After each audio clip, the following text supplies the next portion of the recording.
हमने एडजॉइंट पढ़ा था, डिटर्मिनेंट पढ़ा था। अब दोनों के मिला के कुछ प्रॉपर्टीज हैं, वो प्रॉपर्टीज हम डिस्कस कर लेते हैं कि अगर a into A adjoint of A निकालना है तो वो क्या होगा, determinant of A I N.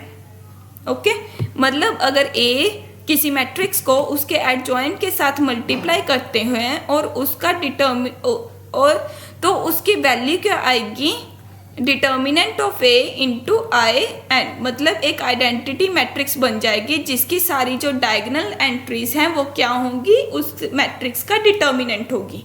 ठीक है, और हमारे पास नेक्स्ट जो प्रॉपर्टी है वो क्या है, अगर ए नॉन सिंगुलर मैट्रिक्स है, नॉन सिंगुलर मैट्रिक्स की प्रॉपर्टी क्या होती है कि उसका डिटर्मिनेंट जो होगा वो नॉन जीरो होगा, तो उसका जो एडजॉइंट का डिटर्मिनेंट है वो क्या होगा, determinant of A into N raise to power N minus one.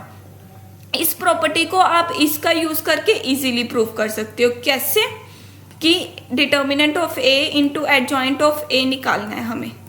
Okay, इसमें दोनों का डिटर्मिनेंट ले लो तो हमारे पास क्या आ जाएगा, determinant of A into I N.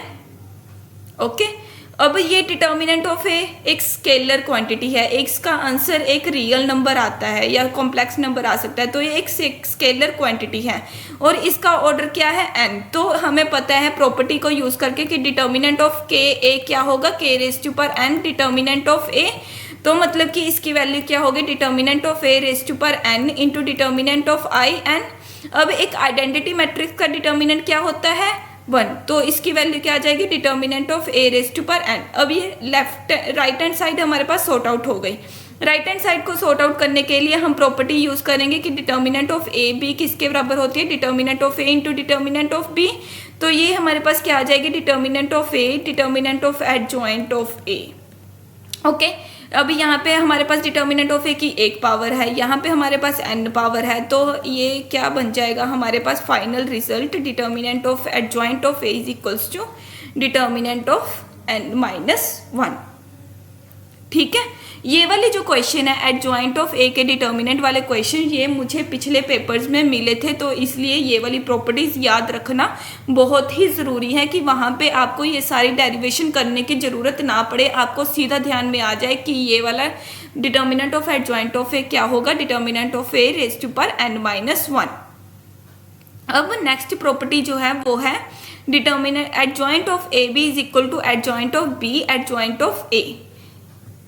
ठीक है, ये वाली प्रॉपर्टी हमारे पास एक ट्रांसपोज की प्रॉपर्टी की थी ना, ट्रांसपोज की प्रॉपर्टी क्या थी, A B transpose is equal to B transpose A transpose. तो वैसे ही हमारे पास एडजॉइंट की प्रॉपर्टी है कि adjoint of A B is equal to adjoint of B into adjoint of A. Next जो प्रॉपर्टी है वो क्या है, A if A is a singular matrix, ये वही प्रॉपर्टी रिपीट हो गई कि determinant of adjoint of A क्या होगा, determinant of A raise to power N minus one. अब नेक्स्ट प्रॉपर्टी क्या है कि अगर मेरे पास determinant of A adjoint of A का ट्रांसपोज निकालना है तो पहले उस मैट्रिक्स का ट्रांसपोज निकाल लो और फिर एडजॉइंट ले लो, वो बिल्कुल भी चेंज नहीं होगा। नेक्स्ट जो प्रॉपर्टी है, नेक्स्ट प्रॉपर्टी क्या है, एडजॉइंट ऑफ ए का is equal to determinant of A raise to power N minus two into A, determinant of A raise to power N minus two into A. ये property को prove करने के लिए हम सबसे पहले वाली प्रॉपर्टी यूज करेंगे कि उसमें क्या किया था कि A into adjoint of A is equal to determinant of A आई।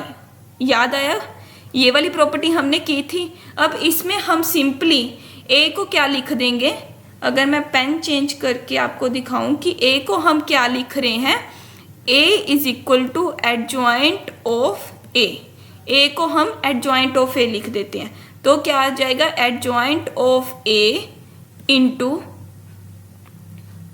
या जहां पे भी ए है ये वाला ए चेंज कर दिया और ये वाला ए चेंज कर दिया। ठीक है, तो ये क्या आ जाएगा हमारे पास, एडजॉइंट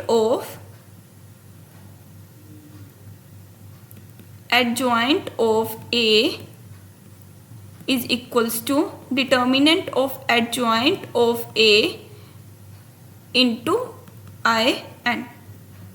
ओके, तो अब इसके बाद हम अगर इसको सिंप्लीफाई करें तो सिंप्लीफाई करने पे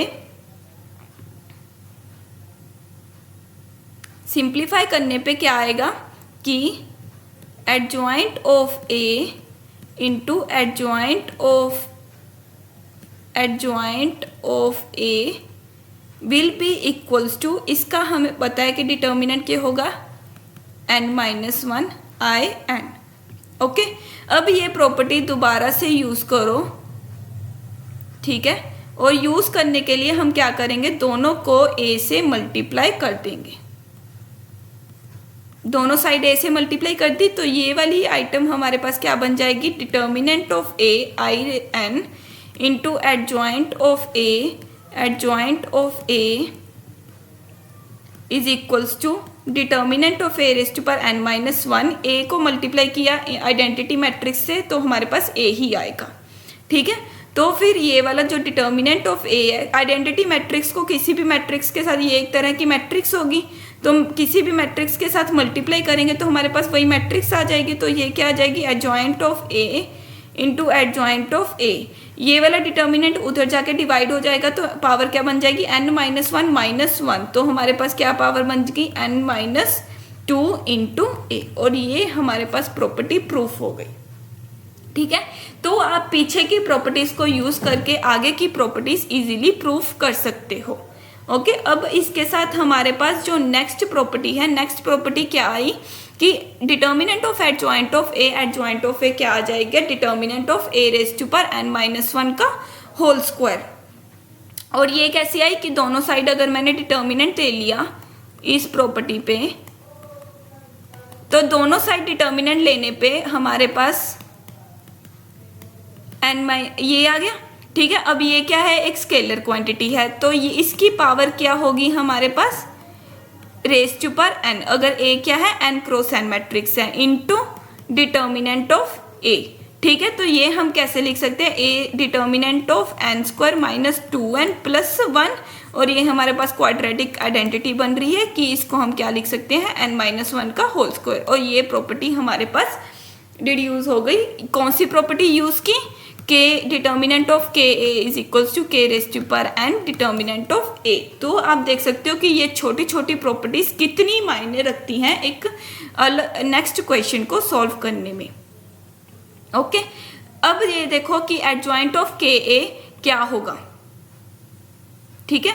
एडजॉइंट ऑफ k a की वैल्यू क्या होती है, k raise to power n-1 adjoint of a।